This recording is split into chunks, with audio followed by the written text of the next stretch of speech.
चलिए, नमस्कार दोस्त, स्वागत है आपका यूट्यूब चैनल आर्यन जीके में। दोस्त, अभी चल रहा है हम लोग का क्लास मुगल वंश, और मुगल वंश में लगभग आधा हम लोग मुगल वंश पढ़ चुके हैं। बाबर के बारे में पढ़े, उसके बाद हुमायूं के बारे में पढ़े, फिर अकबर के बारे में पढ़े, और आज जो हमारा टॉपिक है वो है जहांगीर के बारे में। यानी कि आप लोग नहीं देखे तो पिछला वीडियो देख लीजिएगा। अकबर जो कि अकबर एक मुगल साम्राज्य के सबसे महान शासक होते हैं, और किस तरह से पूरा भारत को उसने कब्जा करता है और अधिकार करते हैं। मुगल काल के में जो है 3 टॉपिक में पढ़ा चुका हूँ। कौन? बाबर, हुमायूं और अकबर।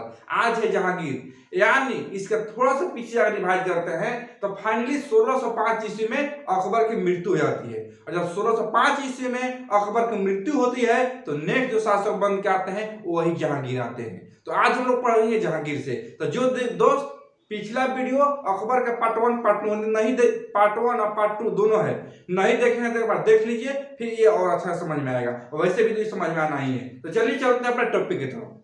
दोस्त, सबसे पहले बात करते हैं जहांगीर। तो सबसे पहले ये बात करें कि जहांगीर के शासनकाल देखते हैं। यानी मुगल साम्राज्य में जहांगीर कब से कब तक ये शासन किए थे। तो शासन की बात करें तो 1605 ईस्वी से लेकर के 1627 ईस्वी तक। यानी कोई एग्जाम पूछेगा कि जहांगीर के शासनकाल, तो 1605 से लेकर के 1627 ईस्वी तक इनका शासनकाल रहता है जहांगीर का। चलिए इनके बारे में विस्तृत जानकारी लेने से पहले कुछ परिचय जान लेते हैं। कुछ परिचय जानने से क्या होगा कि एग्जाम में आपका क्वेश्चन नहीं छूट पाएगा। तो चलिए जानते हैं कि कुछ परिचय के बारे में जानते हैं। तो जहांगीर के परिचय बता दें तो सबसे पहले आता है जन्म। तो जहांगीर का जो जन्म हुआ था वो हुआ था 30 अगस्त 1569 में, एंड 30 अगस्त 1569 में इनका जन्म हुआ था। तो जन्म हुआ था कब? 30 अगस्त 1569 ईस्वी में। तो बचपन के नाम की बात करें तो बचपन के नाम सलीम था। जहांगीर का बचपन का नाम सलीम था। तो चलिए आगे देखते हैं। परिचय की बात करें तो जो मैं बताया, जन्म 30 अगस्त 1569 ईस्वी में। यदि बचपन का नाम करें तो बचपन का नाम सलीम था। एक और बात है, कभी कभी इनका एग्जाम में दोनों पूछता है। क्या पूछता है कि जहांगीर का बचपन का नाम बताइए तो सलीम, कभी पूछा है कि जहांगीर का पूरा नाम बताइए। तो जहांगीर का पूरा नाम पूछे तो पूरा नाम जो था वो नकरुद्दीन मोहम्मद जहांगीर बादशाह गाजी, इतना बड़ा नाम था। नूरुद्दीन मोहम्मद जहांगीर बादशाह गाजी। देखिए, नूरुद्दीन मोहम्मद जहांगीर बादशाह गाजी पूरा नाम था। तो याद रखिएगा कि पूरा नाम क्या था? नूरुद्दीन मोहम्मद जहांगीर बादशाह गाजी। बादशाह गाजी का उपाधि मिला था, नूरुद्दीन मोहम्मद जहांगीर यही था। लास्ट में बादशाह गाजी को जोड़ा गया था। यदि पिता का बात करें तो आप लोग सब कुछ जानते हैं, इनका पिता का नाम अकबर था, और माता का नाम हरकाबाई, जिसे इतिहास में जोधाबाई के नाम से जाना जाता है। लेकिन आपको लिखित इतिहास की बात करें तो हर जगह हरकाबाई ही मिलता है, और इतिहास में इसे जोधाबाई के नाम से जाना जाता है, जो कि एकमात्र हिंदू ये नारी थी जिससे अकबर ने शादी किया था। तो चलिए, पिता का नाम अकबर, माता का नाम हरकाबाई या जोधाबाई। यहाँ पर देखिए, राजाभिषेक की बात करें, इनका राजाभिषेक कब हुआ? तो इनका राजाभिषेक हुआ था 3 नवंबर 1605 ईस्वी में। यानी जहांगीर का राजाभिषेक 3 नवंबर 1605 ईस्वी में। देखिए 1605 ईस्वी में कब? तो 3 नवंबर को। क्लियर है? देखिए, जहांगीर ने बहुत सारे शादी किए थे, एक तो नहीं, करीब 20-30 से ज्यादा शादी था। लेकिन जो एग्जाम में पूछता है, जो एग्जाम की दृष्टि के लिए महत्वपूर्ण है, उसको हम लोग देखेंगे। छोटा मोटा जो एग्जाम में नहीं पूछता है उसको पढ़ने से क्या फायदा। तो ये जो शादी का था तो प्रमुख 5 शादी की इनका बात करेंगे हम, प्रमुख 5 जहां से क्वेश्चन एग्जाम में पूछता है। तो देखिए, जो जहांगीर ने जो विवाह किया था, तो प्रथम पत्नी का जो नाम बात करें तो सबसे पहले इसने शादी किया था मानबाई से। सबसे पहले शादी किसने किया था? मानबाई से किया था, जिससे जो जन्म लेता है पुत्र, जिसका नाम है खुसरो। तो ध्यान दीजिएगा, प्रथम पत्नी जिसका नाम था मानबाई, ऐसे जो पुत्र हुआ उस पुत्र का नाम क्या था? खुसरो। जो दूसरी शादी किया था वो किया था जगत गोसाई से, और जगत गोसाई बहुत इंपॉर्टेंट है। जगत गोसाई।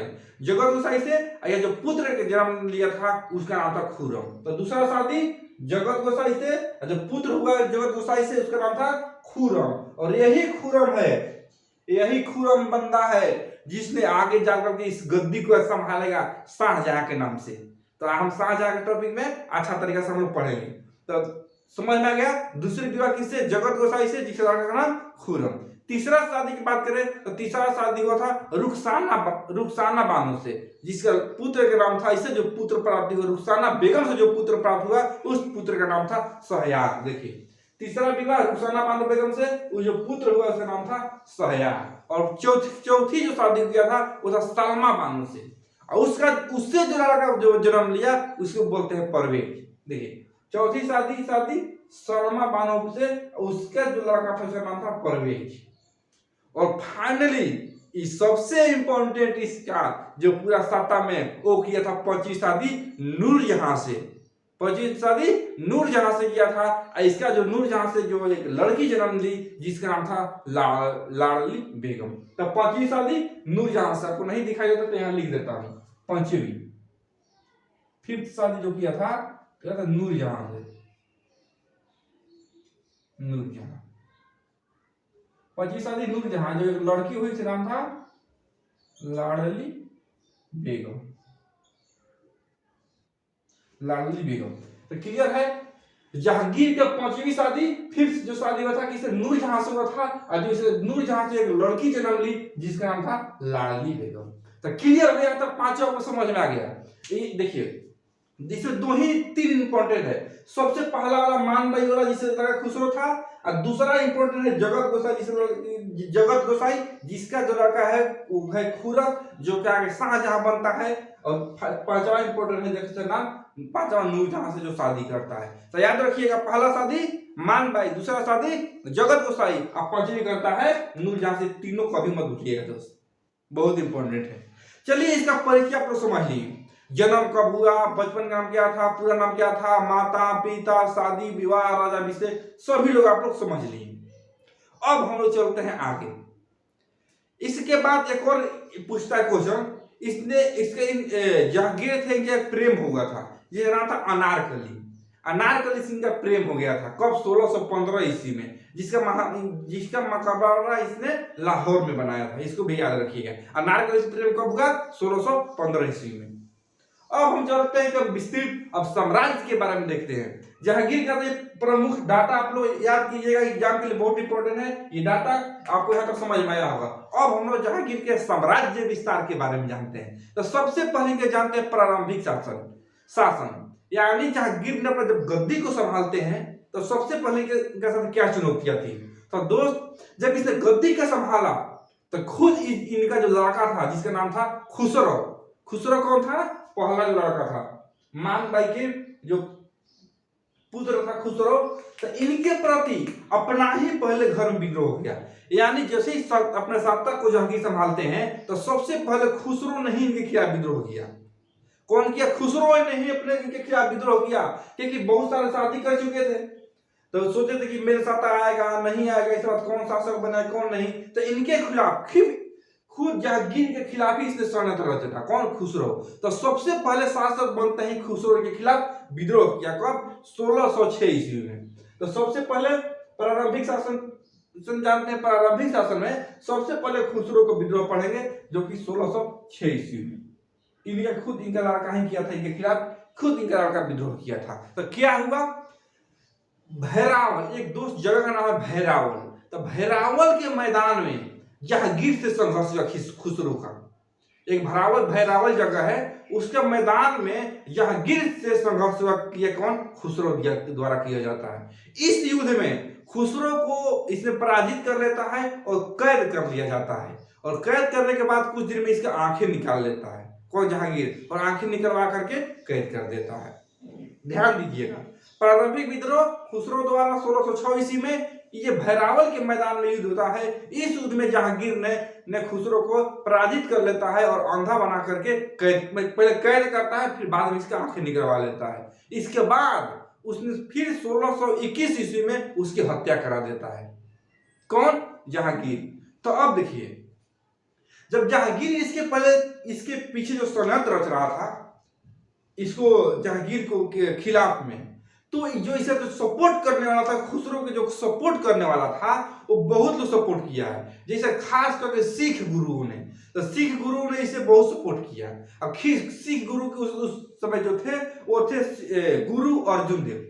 तो सिख गुरु जिसका नाम पांचवें गुरु थे गुरु अर्जुन देव, यानी सिख गुरु पांचवें अर्जुन देव ने इसे हेल्प किए थे, मदद किए थे, इसलिए जहांगीर ने अर्जुन देव पर भी नाराज था और फाइनली अर्जुन देव को भी इसने फांसी दे देता है। तो ध्यान दीजिएगा, भैरावल के मैदान में जहांगीर से संघर्ष हुआ, किसको?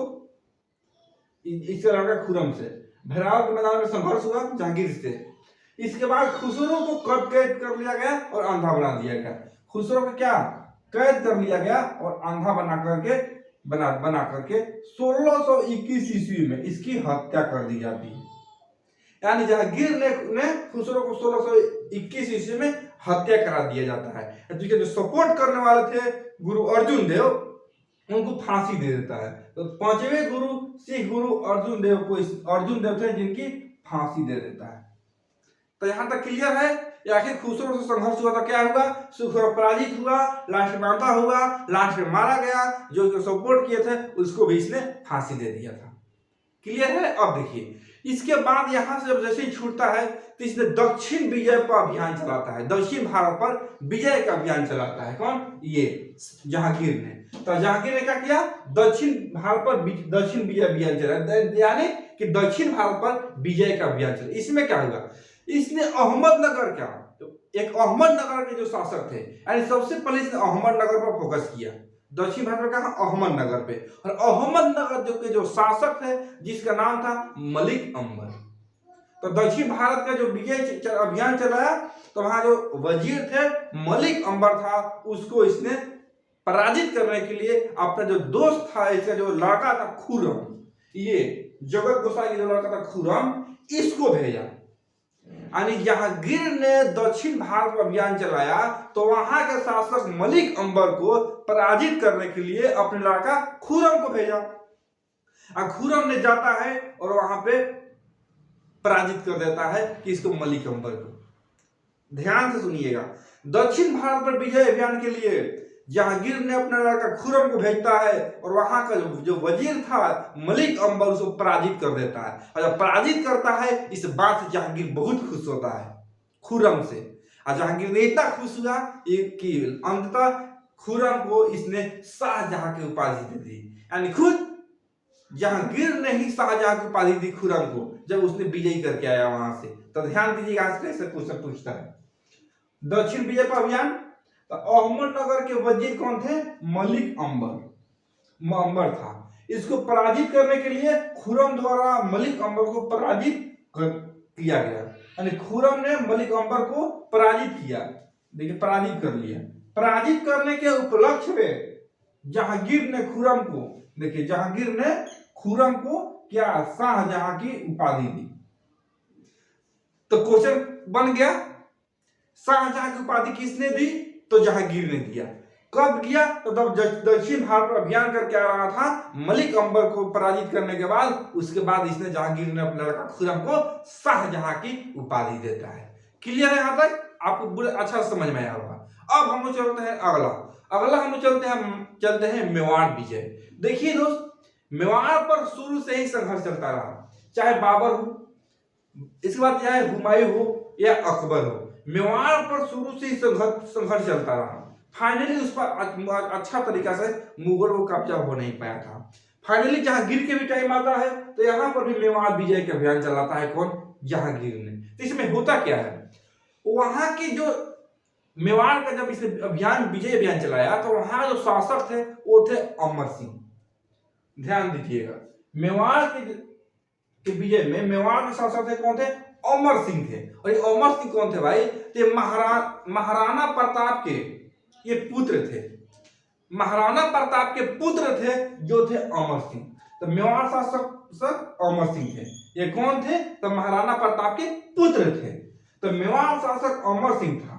जहांगीर ने मेवाड़ के विरुद्ध अभियान चलाया।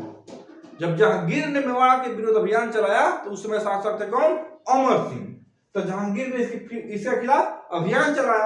अभियान चलाने पर क्या हुआ कि अमर सिंह जो था, मेवाड़ के शासक अमर सिंह जहांगीर जब अभियान चलाया तो अमर सिंह ने संविधानता नहीं मानी, अभी अस्वीकार कर दी, बोले ऐसा बात नहीं है, आप मेरे संघर्ष करना चाहते हैं संघर्ष कीजिए। अमर सिंह बोला जहांगीर से, जहांगीर मैं आसानी से स्वाधीनता स्वीकार नहीं करूंगा, यदि आप मेरे से संघर्ष करना चाहते हैं तो संघर्ष कीजिए, मैं तैयार हूं, लेकिन मेवाड़ को इतना आसानी से छोड़ूंगा नहीं। और फाइनली अमर सिंह ने संघर्ष किया। फिर क्या हुआ तो देखिए, अमर सिंह ने स्वतंत्रता स्वीकार नहीं की, यानी कि जहांगीर ने बोला कि सुनो अमर सिंह, आप मेरे में मिल जाओ, आप संविधानता स्वीकार कर लो। संविधानता स्वीकार मतलब समझते हैं कि अपना हार स्वीकार कर लो और मेरे को वहां का जो क्षेत्र है मेरे यहाँ दे दो मेरे को। तो लेकिन इसने बोला कि नहीं, मैं आपको जो हमें खिलाफ जो है, मैं आपकी जो बोल रहे हैं मैं स्वीकार नहीं करूंगा, मैं आपसे युद्ध करूंगा, करना चाहते हैं तो मैं युद्ध करूंगा, लेकिन जो आपका जो हार है मैं अपने आप से हार स्वीकार नहीं करूंगा। तो इसने क्या किया कि विजय अभियान चलाया। इसके लिए किसको, अपने लड़का को भेजा, किसको, खुरम को। तो देखिए यहाँ पे अमर सिंह के क्या अधीनता स्वीकार नहीं की, यानी हार नहीं मानी। तो 1613 ईस्वी में जहांगीर ने खुरम को भेजा आक्रमण के लिए, बोला कि ठीक है अमर सिंह, जहांगीर बोलता है कि ठीक है अमर सिंह, यदि तूने अपने हार नहीं मानी तो ठीक है, बोलता है मैं तुम्हारे खिलाफ युद्ध करने के तैयार हूं। और वहां पे आक्रमण करने के लिए जहांगीर ने अपने लड़का खुरम यानी शाहजहां को भेजता है कि जाओ वहां पर आक्रमण करो। जैसे ही शाहजहां जाता है वहां पर आक्रमण करने के लिए, तो अमर मन काफी टाइम पर तक घेरा डाले रहता है। कौन? शाहजहां। सोचिए, शाहजहां काफी टाइम तक घेरा डालता है और इतना तबाही मचाता है वहां जाकर के मेवाड़ में, शाहजहां इतना तबाही मचा देता है, इतना नुकसान कर देता है, चाहे खेत से घर द्वार बिल्डिंग तबाही मचा देता है, क्षति करता है इतना कि उसने क्षति के कारण उसने अधीनता मान ले।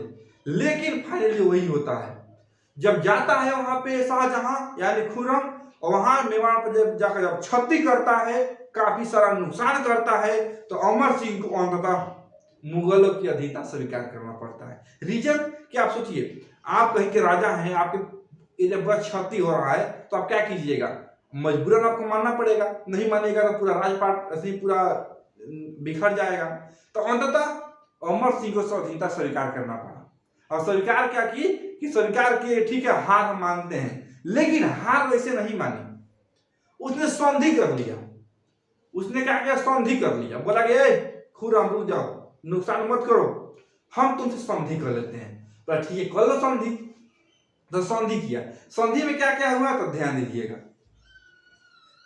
जहांगीर ने खुरम का आक्रमण के लिए भेज दिया। उसके बाद मेवाड़ एवं मुगल के बीच संधि होता है 1615 ईस्वी में। इसमें क्या होता है, अमर सिंह ने मुगलों की अधीनता मान ली, मैंने अपना हार मान लिया, चलो भाई हम हार मान लेते हैं। लेकिन इसके पहले हम लोग देखे हैं मुगल में कि काफी सारी जगह में कि जैसे ही लोग स्वाधीनता ने हार मान जाता था तो हम वैवाहिक संबंध बन जाता था। लेकिन अमर सिंह ने बोला कि देखो भाई हम तो हार मान जाते हैं, लेकिन एक बात है, वो लोग राजपूत शासक था, महाराणा प्रताप जो राजपूत का शासन चल रहा था ना राजस्थान में। तो अमर सिंह बोला कि देख लो भाई हम तुम्हारा हार मानते हैं, लेकिन एक कंडीशन है। क्या है? तो हार मानता हूं कि मैं हार गया, लेकिन मैं किसी भी हाल में वैवाहिक संबंध तुमसे स्थापित नहीं करूंगा। रीजन को राजपूत शासक था और वो मुस्लिम था, तो इस मैं दोनों को जमता नहीं था। तो अमर सिंह ने भले ही हार मान लिया, लेकिन बोला कि हार के बाद वैवाहिक संबंध बनता है, लेकिन मैं कभी वैवाहिक संबंध तुमसे नहीं करूंगा, यानी मेरा कोई भी मेरे यहाँ का लड़का लड़की होगा कोई भी हो, मैं शादी नहीं करूंगा। इसको बात को भी इसने मान लिया, तो वैवाहिक संबंध नहीं माना। इसके बाद हार मान गया अमर सिंह, वैवाहिक संबंध नहीं माना, और फाइनली जब हार मान जाता है तो अमर सिंह को जीने के लिए, थोड़ा वहां पर कुछ देखने के लिए, चित्तौड़गढ़ का जो किला था ना वो अमर सिंह को दे दिया जाता है मुगलों द्वारा। मुगल द्वारा बोला जाता है ना जहांगीर द्वारा कि ठीक है तो हार मान गया, तुम हम चित्तौड़ का किला देते हैं, तुम यहाँ इसको देख रेख करना। लेकिन एक शर्त था। शर्त क्या था कि किलों को सुदृढ़ नहीं किया जाना चाहिए, यानी तो किला जो है ना तुमको हम दे रहे हैं कुछ टाइम के लिए, कुछ समय के लिए। इसका मतलब ये नहीं कि तुम हमेशा परमानेंट बना लो, घेरा डला लो किला का, अपने में अधिकार क्षेत्र में ला लो, नहीं। मैं आपको खुद दे रहा हूँ सिर्फ आपको देख रेख के लिए। तो उसको चित्तौड़गढ़ का किला दे दिया। तो फाइनली यहाँ तक रहा मेवाड़ का जो संबंध था, ये था मुगलों के बीच। देखिए अमर सिंह ने मुगलों की स्वतंत्रता मान ली, इसके बाद वैवाहिक संबंध नहीं बना पुत्र करण सिंह को। इसके बाद इसका जो पुत्र था जिसका नाम था करण सिंह, यानी अमर सिंह जो पुत्र था जिसका नाम था करण सिंह, वो मुगलों के दरबार में भेज दिया कि ठीक है जाओ, अब एक सुबेदार पोस्ट पर आपको सेवा करेगा। तो पुत्र करण सिंह, यानी अमर सिंह के पुत्र कौन था? करण सिंह। तो अमर सिंह के पुत्र करण सिंह को मुगलों के दरबार में भेज दिया जाता है और चित्तौड़ के किला अमर सिंह को दे दिया जाता है, इस शर्त पर कि आप उसको सुदृढ़ नहीं करेंगे, यानी अपना हवाले नहीं करेंगे, सिर्फ आप उसको देख रेख करेंगे और अपना जो भी कार्य करेंगे। तो मेवाड़ संधि में क्या हुआ? तो मेवाड़ संधि में क्वेश्चन आ जाएगा ऑप्शन में यही कि मेवाड़ का जो मेवाड़ और मुगलों के बीच जो संधि हुआ 1516 में, 1615 ईस्वी में, उसमें क्या नहीं किया गया। ऑप्शन दे देगा। तो इसमें क्या हुआ पहले समझ लीजिए। अमर सिंह ने मुगलों के सहयोगिता से मान ली संधि में, वैवाहिक संबंध नहीं बना। क्वेश्चन क्या दे देगा? वैवाहिक संबंध बना, तो यही गलत हो जाएगा। वैवाहिक संबंध नहीं बना।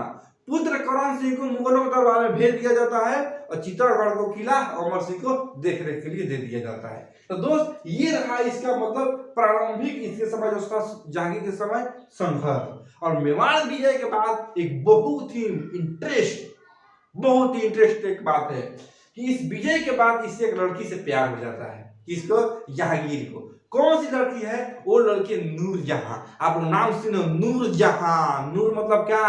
खूबसूरत, जहां मतलब पूरा दुनिया में सुंदर। और कैसे नूरजहां से मोहब्बत इसका होती है उसको डिटेल में समझा रहा हूं। पहले इस डाटा को और इस बात को आप लोग स्क्रीनशॉट लेकर के नोट कीजिए, फिर नूरजहां का मोहब्बत आपको बताते हैं।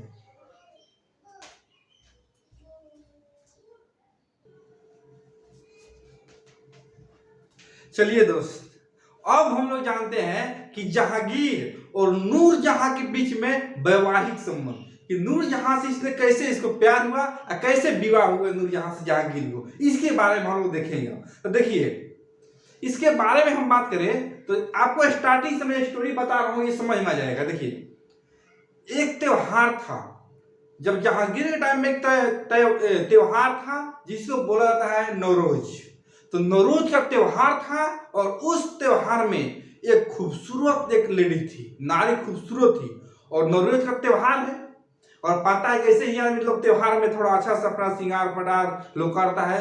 और खास अगर लेडीजों को तो ये माना गया है कि कोई भी त्योहार हो, पार्टी फंक्शन विवाह शादी में बहुत अच्छा से तैयार होता है न। तो नौरोज का त्योहार था, एक महिला थी जिसका नाम था मेहरुनिसा। एक मेहरुनिसा नाम की एक महिला थी जो कि बहुत सजी धजी हुई थी, एकदम इतना स्मार्टनेस, पहनावा उन्हावा सब एकदम खूबसूरत, चेहरा बहुत स्मार्ट थी। और जो लेडी थी आपको बता दें कि ऑलरेडी वो शादीशुदा थी और उसका जो हस्बैंड था वो एक्सपायर हो गए थे। जो मेहरुनिसा जो लड़की थी ऑलरेडी शादीशुदा थी, उसका जो पति था उसका पति नाम था अली कुतुब बेग और उसका ऑलरेडी शादी हो गया था, वो 1594 ईस्वी में। यानी मेहरुनिसा का शादी 1594 ईस्वी में अली कुली एक बेग से शादी हो चुका था और जो उसका जो हस्बैंड था वो एक्सपायर हो गए थे। ये विधवा थी और नौरोज के त्योहार में बहुत सजी हुई थी, बहुत स्मार्ट, पूरा इतर उतर मार के परफ्यूम पूरा एकदम चेहरा पर फेशियल मसाज लगा कर एकदम स्मार्ट थी। जब त्योहार में गई तो उसी को इंस्पेक्शन करने के लिए जहांगीर गया। अब किसी का त्योहार होता है जाता है ना घूमने के लिए, मेन जो राजा होता है कैसा है कैसा नहीं, तो देखने के जांच के लिए घूमने के लिए इंस्पेक्शन के लिए जब जहांगीर गया तो उसका नजर जो पड़ जाती है मेहरुनिसा पे। वो देख करके पूरा दंग रह जाता, अरे मेरे राज्य में इतना सुंदर महिला आज तो मैं देखा नहीं कभी, मतलब बुलाना उसको। अब ये राजा है वहां के और आज पहले का तो जो राजा बोलते थे वो भगवान थे, जो कहनी वही होगा। बुलाया मेहरुनिसा को, बुलाया, स्मार्ट थी, खूबसूरत, बुलाया, प्रपोज कर दिया, सुनो मैं तुमसे शादी करना चाहता हूं, करोगी? अब सोचिए एक राजा बोल रहा है कि मैं शादी करना चाहता हूँ, करोगी? और ऐसा हमको नहीं लगता, एक भी ऐसा जो महिला नहीं होगी कि इस ऑफर कोई ठुकराएगा। महाराज एक राजा बोलता है कि शादी करेगा, कोई इस ऑफर ठुकराएगा जी? अभी मान लीजिए कि कोई भी लड़की हो, अभी तो मतलब शादी नहीं हुआ है सलमान खान का, और एक उम्र ज्यादा होने के चलते कोई लड़की उसको इग्नोर कर देगी, अन्यथा कोई इस तरह का कोई आदमी हो, कोई महिला सोचेगी ठुकराना? तैयार थी नूरजहां, हाँ बिल्कुल करेंगे, तो बोले ठीक है कर लेते हैं। तो उसके बाद नूरजहां और जहांगीर के बीच में क्या होता है, प्रेम हो जाता है और विवाह के लिए बात हो जाती है। और देखा ना जहांगीर का इतना सुंदर है तो उसको एक उपाधि दिया। ध्यान दीजिएगा, जहांगीर ने मेहरुन्निसा का एक उपाधि दिया, क्या? नूर महल का। एक नूर महल है। नूर मतलब क्या? नूर मतलब सुंदर, बहुत खूबसूरत पूरा, और महल मतलब महलों में, यानी महलों में बहुत सुंदर है ये, इसलिए नूर महल का उपाधि दे दिया। और जब शादी कर लिया, और नूर महल ने जब शादी कर लिया, तो शादी करने के बाद बोला अरे ये तो महल में नहीं थे, तो पूरा दुनिया में ये तो सुंदर है, हम तो एक महल के चक्कर में थे। और शादी के बाद इसने नूरजहां का उपाधि दिया। नूर मतलब सुंदर से बताया, खूबसूरत, और जहां माने पूरा जहां, दुनिया में, और दुनिया में सबसे सुंदर, इसलिए नूरजहां का उपाधि दे दिया। ये था इसका प्रेम कहानी। अब इसका लिखित रूप में हम लोग समझ लेते हैं। यहाँ से क्वेश्चन पूछता है, देखिए नूरजहां से विवाह कब हुआ? 1611 ईस्वी में। किसका हुआ? जहांगीर और नूरजहां का। नूरजहां का वास्तविक नाम जो बताया, नूरजहां का वास्तविक नाम क्या था? वो था मेहरुन्निसा, जो अभी मैं बताया। यानी नूरजहां का वास्तविक नाम मेहरुन्निसा था। जो नूरजहां मेहरुन्निसा थी, इसका विवाह हो चुका था, उसका पति का नाम अली कुली बेग था, जिसका शादी 1594 ईस्वी में हो गई थी। यानी मेहरुन्निसा का शादी 1594 ईस्वी में अली कुली बेग से हो गया था। इसके बाद जहांगीर ने अली कुली बेग को शेर अफगान की उपाधि दिया था, क्योंकि ये अली कुली बेग था, ये जहांगीर के दरबार में रहता था, वो भी एक योग्य था, तो इसलिए जहांगीर ने अली कुली बेग को शेर अफगान का भी उपाधि दिया था। इसके बाद नूरजहां से जब प्यार हो जाता है, तो जहांगीर ने विधवा मेहरुन्निसा से विवाह करने का प्रपोज करता है कि चलो भाई तुमसे विवाह करते हैं। तो जहांगीर ने मेहरुन्निसा से विवाह कर लेता है, जो अभी मैं कहानी सुनाया। विवाह के बाद जहांगीर ने मेहरुन्निसा को नूर महल, जो अभी मैं बताया, नूर महल का उपाधि देता है। विवाह से पहले ही दिया था, माने जहांगीर ने मेहरुन्निसा को नूर महल की उपाधि देता है। और शादी हो जाता है तो विवाह के बाद उसे नूर महल से नूरजहां की उपाधि दे देता है। तू तो जहां दुनिया में बहुत खूबसूरत हो। दोस्त ये बताया जाता है, कुछ इतिहास का कहना है कि जहांगीर इसके प्यार में इतना पागल हो जाता है कि अंततः ये नूरजहां उसका गलत फायदा उठा लेती है, और नूरजहां उसके जो राजपाट में हस्तक्षेप करने लगी। रियल घटना है। अब किसी लेडी आप इतना खो जाइएगा, डूब जाइएगा ना, तो आपकी कमजोरी को समझ लेगी, और जब कमजोरी जब समझ लेगी तो फिर उससे बच पाना मुश्किल हो जाता है। तो नूरजहां कमजोरी समझ ली थी। इसके बाद जहांगीर के राजपाट में हस्तक्षेप करने लगी। अंततः ऐसा हुआ कि नूरजहां और जहांगीर के जितना लोग दरबारी थे, दो गुट बन गया। एक जहांगीर के दरबारी एक तरफ का गुट था, और नूरजहां का एक तरफ गुट था। और नूरजहां जो गुट था उसमें इसका माता पिता भाई और इसके जो पड़ोसी लोग थे, बहन, मतलब ये करीबी लोग थे, और हस्तक्षेप करने लगी। अंततः ये हुआ कि बहुत सारे प्रॉब्लम झेलना पड़ा जहांगीर को। चलिए यहाँ तक आपको नूरजहां का यहाँ कैसे विवाह हुआ मैं आपको समझा दिया। यहाँ तक सभी लोग क्लियर होगा। अब देखिए नेक्स्ट हम बात करते हैं, जहां से एग्जाम में क्वेश्चन पूछता है, महत्वपूर्ण बिंदु के बारे में बात करते हैं, जहां से एग्जाम में क्वेश्चन पूछा जाता है। दोस्त ये बोला जाता है, और ये सत्य है, कि जहांगीर ने न्याय के मामले में बहुत ही योग्य था। न्याय के मामले में योग्य था। उसने ये बताता है कि किसी भी हमारे राज्यपाट में किसी को कोई प्रॉब्लम है, किसी को कोई ऐसा समस्या है, तो वो बिना झिझक मेरे को बुला सकता है। कैसे? तो जनता को न्याय दिलाने के लिए। ध्यान दीजिएगा, जहांगीर ने जनता को न्याय दिलाने के लिए एक सोने की जंजीर बनवाया था। कहां? तो आगरा के किले में। और ये बोलता था कि जब किसी को समस्या हो तो सोने की जो जंजीर है वो बजा देना। और बजाने के बाद वो पास में था, वो जान जाता था कि सोने की जंजीर बच गई, यानी किसी का कोई समस्या हो गई, वो निकल करके खुद आ जाता था, चाहे 12 बजे दिन हो चाहे 12 बजे रात को भी आ जाता था। इतना जनता के न्याय के लिए बहुत महत्वपूर्ण था। तो जनता के न्याय की क्वेश्चन आता है कि जनता के न्याय के लिए सोने का जंजीर किसने बनाया? तो जहांगीर ने। इसे कहाँ लगाया था? तो आगरा के किले में। तो ध्यान दीजिएगा, जनता के न्याय के लिए सोने का जंजीर बनाया, कहाँ? आगरा में, आगरा किले में। यानी जनता के न्याय के लिए क्या सोने के जंजीर बनाया था इसने? कहाँ? आगरा में बनाया था। इसके बाद देखिए क्या हुआ कि एक अंग्रेज का एक व्यक्ति था जिसका नाम है कैप्टन हॉकिंस। तो अंग्रेजी यात्री कैप्टन हॉकिंस ने ये जहांगीर के दरबार में आया था। ये कौन था कैप्टन हॉकिंस? तो जेम्स प्रथम का राजदूत था जो कि जहांगीर के दरबार में आया था। क्लियर है? तो समझ में क्वेश्चन पूछेगा कि कैप्टन हॉकिंस किसके दरबार में, मुगल के काल में किसके दरबार में आया था? तो जहांगीर के दरबार में। कब आया था? तो 1608 ईस्वी में। गया कब? तो 1611 में गया। तो जाने का नहीं पूछता है, आने के पूछता है कि कैप्टन हॉकिंस मुगल के दरबार में कब आया? 1608 ईस्वी में। कौन था? तो जेम्स प्रथम का राजदूत बन के आया था। तो क्लियर है? देखिए कैप्टन हॉकिंस 1608 ईस्वी से 11 तक रहा है, जो जहांगीर के दरबार में आया था। जब आया था तो जहांगीर जो था इसे 400 का मनसब एवं इंग्लिश खां की उपाधि दी। इंग्लिश खां 400 का मनसब एवं इंग्लिश खां की उपाधि दिया था जहांगीर ने इसे। किसको? हॉकिंस को। अब देखिए हॉकिंस जब आकर चला जाता है 11 में, तो फिर वो क्या होता है कि एक फिर व्यक्ति आता है सर टॉमस रो के नाम से। दोस्त आप ध्यान दीजिएगा, एक मिनट, थोड़ा कहीं जाइएगा मत, क्योंकि बहुत महत्वपूर्ण बात आप जानने वाले हैं।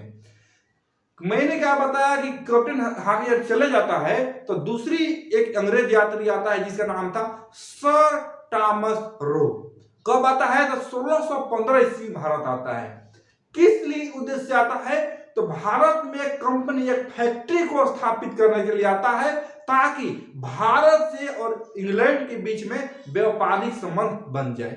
और व्यापार के लिए एक फैक्ट्री स्थापना करने के लिए, कारखाना स्थापना के उद्देश्य से आता है। कहां? भारत में। और सबसे जो पहले मिलता है किससे?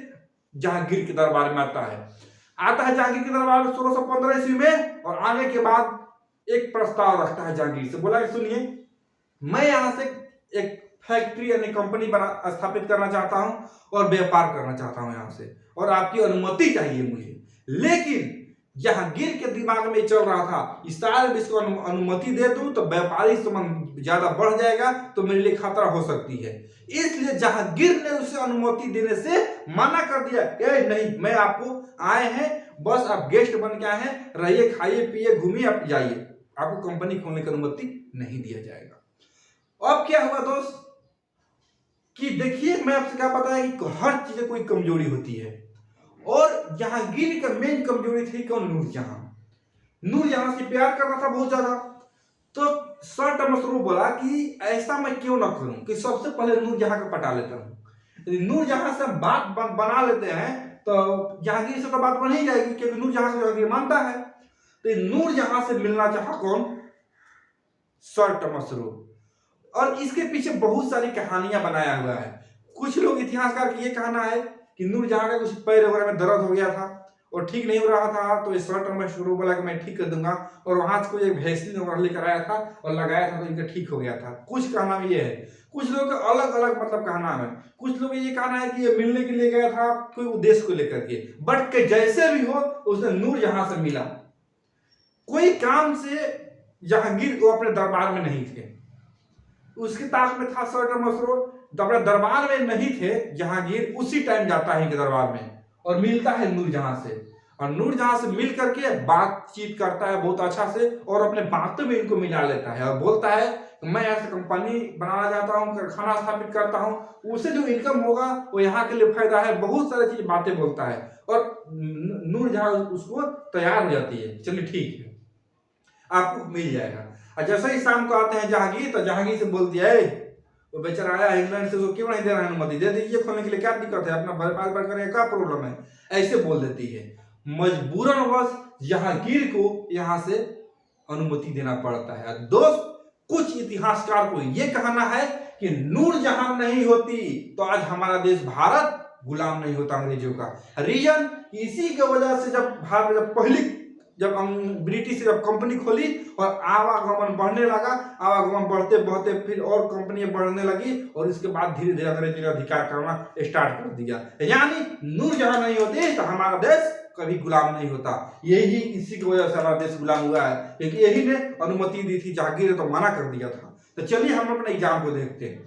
तो जा करके फिर मिलता है किस सर टमसरो मिलता है जहांगीर से अजमेर में बोलता है और अंततः वहां से अंग्रेज इसको जहांगीर ने अनुमति दे देता है। चलिए ठीक है, अपने लिखित रूप में देखते हैं। सर टमसरो ने कब आया था? 1615 ईस्वी में भारत आया था, 19 तक रहा था। यह जहांगीर से अजमेर में मिला, यानी आया पहले नूरजहां से मिला, नूरजहां से बात बनने के बाद अजमेर में मिला, जहांगीर से अजमेर में मिला और वहां इसको अनुमति मिल गई थी। तो सर टमसरो भारत कब आया? 1615 ईस्वी में। जहांगीर से कहा मिला? अजमेर में मिला। और यह मुगल दरबार में आने वाला दूसरा अंग्रेज था। पहले तो आया था कैप्टन हाकिस, कैप्टन जो हाकिस था वो आने वाला पहला अंग्रेज था। दूसरा अंग्रेज आने वाला कौन था? ये था सर टमसरो। यानी सर टमसरो है वो मुगल दरबार में आने वाला दूसरा अंग्रेज था। क्लियर है आपको यहाँ तक?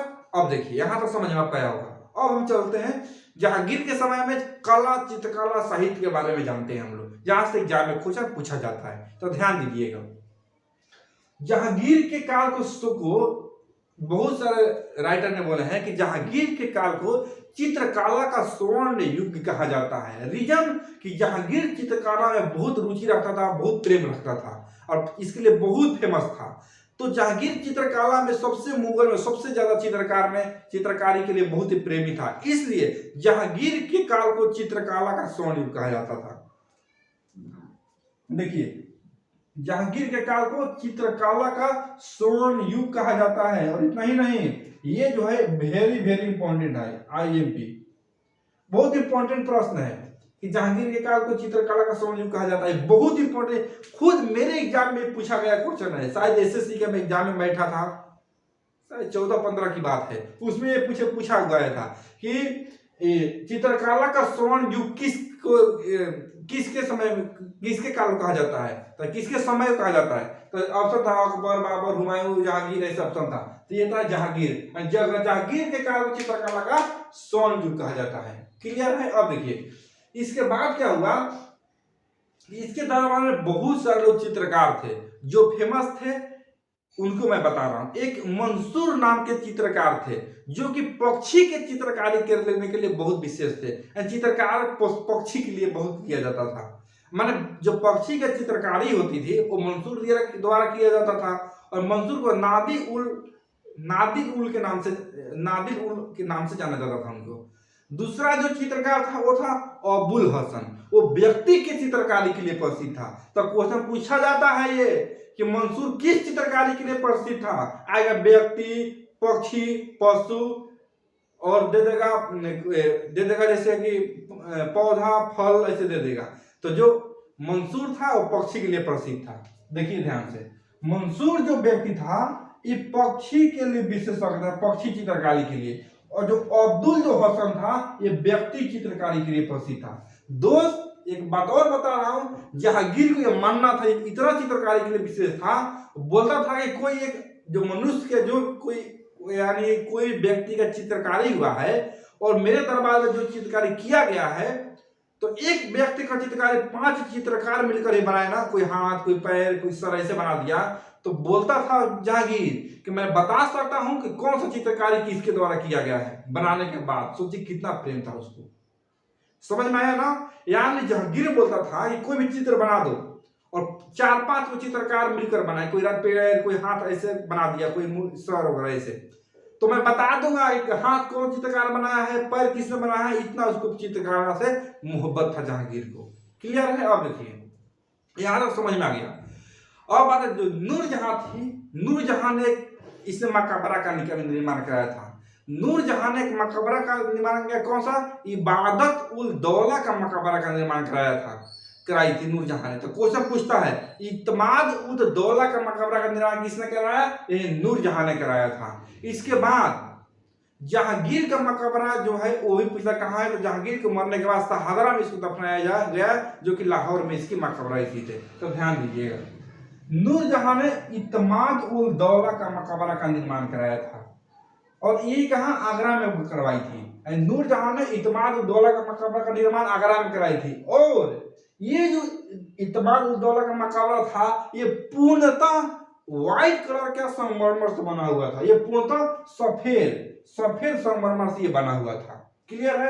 अब देखिए, जहांगीर का मकबरा कहाँ, शाहदरा में है, जो कि लाहौर में स्थित है। तो क्वेश्चन पूछता है कि जहांगीर का मकबरा कहाँ है, तो शाहदरा में स्थित है। क्लियर है। देखिए, जहांगीर था वो अपने आप को मतलब पढ़ा लिखा व्यक्ति था और उच्च कोटि का लेखक भी था।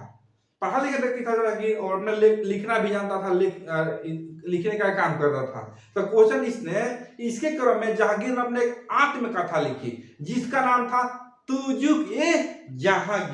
तो तुजुक-ए-जहांगीरी किसके द्वारा लिखा गया है, जहांगीर द्वारा। कौन से भाषा में, तो फारसी भाषा में लिखा गया है। लेकिन दोस्त, तुजुक-ए-जहांगीर जो लिखा था वो पूरा नहीं हो पाया, तभी जहांगीर की मृत्यु हो जाती है। तो इसका एक व्यक्ति पूरा करता है, जिसका नाम है मोहम्मद हादी। तो मोहम्मद हादी ने इसे फाइनली पूरा करता है। तो ध्यान दीजिएगा, जहांगीर ने एक उच्च कोटि का लेखक था, जो बताया अभी। जहांगीर ने अपनी आत्मकथा तुजुक-ए-जहांगीरी लिखा, जो कि फारसी भाषा में लिखा गया था। तो क्वेश्चन आएगा, तुजुक-ए-जहांगीरी किस भाषा में लिखा गया, फारसी भाषा में लिखा गया। और इसको ये पूरा नहीं हो पाया था, पहले ही जहांगीर की मृत्यु हो गई, तो इसको मोहम्मद हादी ने उसे पूरा कराया था, और इसके तुजुक-ए-बाबरी। तो दोस्त, ये रहा जहांगीर से संबंधित पूरा। और मेरे को नहीं लगता है कि आपसे क्वेश्चन छूट पाएगा एक भी इस टॉपिक से। दोस्त, ये हम लोग जहांगीर पढ़ के समाप्त कर दिए, और कल का जो हमारा क्लास होगा ना, वो होगा शाहजहां के बारे में। और शाहजहां इससे भी मतलब बहुत इंटरेस्ट है। शाहजहां ने कैसे ताजमहल का निर्माण कराया, कैसे मुमताज से मोहब्बत, प्यार, बहुत सारी चीजों को मैं कल बताऊंगा आपको। तो कल का क्लास मिस मत कीजिएगा। और ये क्लास आपको अच्छा लगेगा ना, अच्छा लगा है तो चैनल को सब्सक्राइब करें, लाइक करें, दोस्तों में शेयर करें, ताकि सभी लोग पढ़े, सभी लोग अपना मंजिल को पाए, जॉब के पाए। ठीक है दोस्त, मिलते हैं कल का वीडियो में, जिसका नाम है शाहजहां को लेकर के। तब तक दोस्तों, जय हिंद।